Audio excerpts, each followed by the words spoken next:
Hello everyone, I'm Sir JC and you are watching Oralcom Simplified. For today's video, we are about to discuss the different types of speech acts. Communication has always been essential to human existence. Communication enables the exchange of ideas among individuals, which directly contributes to the improvement of the quality of life itself. The ability to perceive communication utterances can influence subsequent behavior. In this lesson, we will explore the power of utterances in communication. A speech act is an utterance or a verbal action that a speaker makes to achieve an intended result. This includes greeting, giving compliments, putting assertions, declaring, requesting, pleading, complaining, promising, inviting, and others. Therefore, it is an utterance considered as an action, particularly with regard to its intention, purpose, or even its effect. A speech act may only have one word, or several words, or even sentences. For example, the word thanks and the statement, "Thank you for always being there for me. I really appreciate it." Both of them show appreciation regardless of their length. With that, the speech act theory was introduced by John Longshot Austin, who is a British philosopher of language. He is popularly known as J.L. Austin. His theory considers the degree to which utterances are said to perform. The use of language or words is to transmit messages, ideas, and opinions. However, speech extends beyond the precise words spoken. Each time you speak, you are actually doing an action. That is, you are performing. In communication, we call this a speech act. The three types of speech acts in communication are the Locutionary, the Illocutionary Act, and the Perlocutionary Act. Locutionary Act is the act of making a meaningful utterance. This is about the same as saying a certain sentence with a certain meaning and reference. It can be expressed through asking or answering a question, describing, providing a statement or information, or giving an assurance. Therefore, Locutionary Act is the actual act of uttering. Look at the following examples. Example A, I am upset. Example B, do you need help? Example A expresses an emotional state, whereas example B asks a question. On the other hand, Illocutionary Act is done through the power of speech and its intention or purpose. The most significant degree of action in a speech act is the Illocutionary Act, which is determined by the force desired by the speakers. Therefore, Illocutionary Act is the social function of what is said.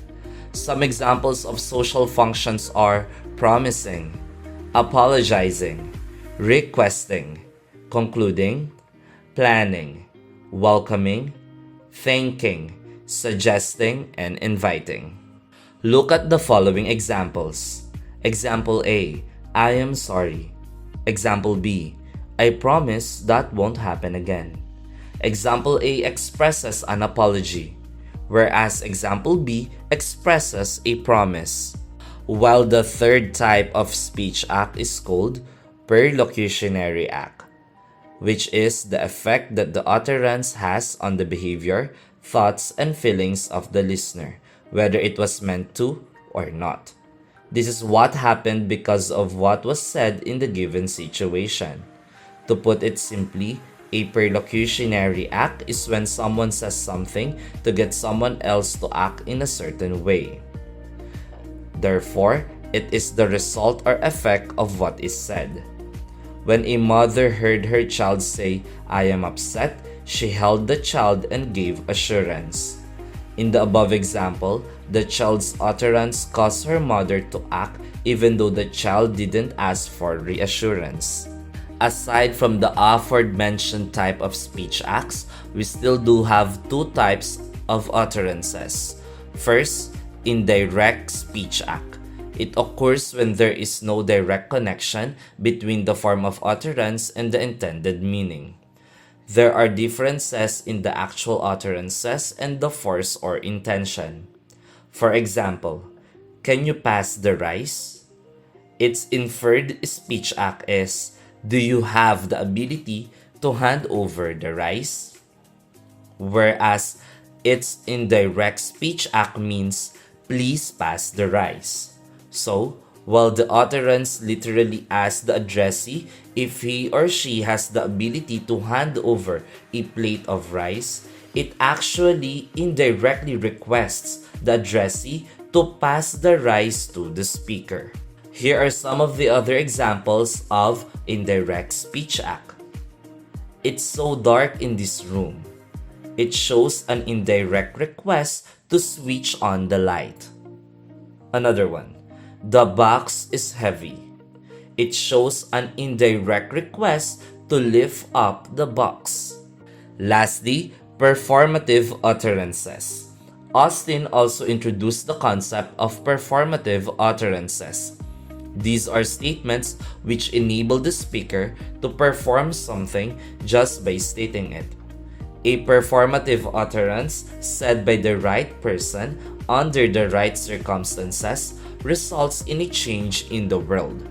For example, the phrase "I now pronounce you husband and wife," when uttered by an authorized person, such as a judge, it will have the actual effect of binding a couple in marriage. However, if the same statement is uttered to the same couple in the same place by someone who is not authorized to marry them, then there is no effect, because the condition or authorization of the right declarant was not met. And that's it for today's video about the different types of speech acts. I hope you learned a lot. See you in our next video.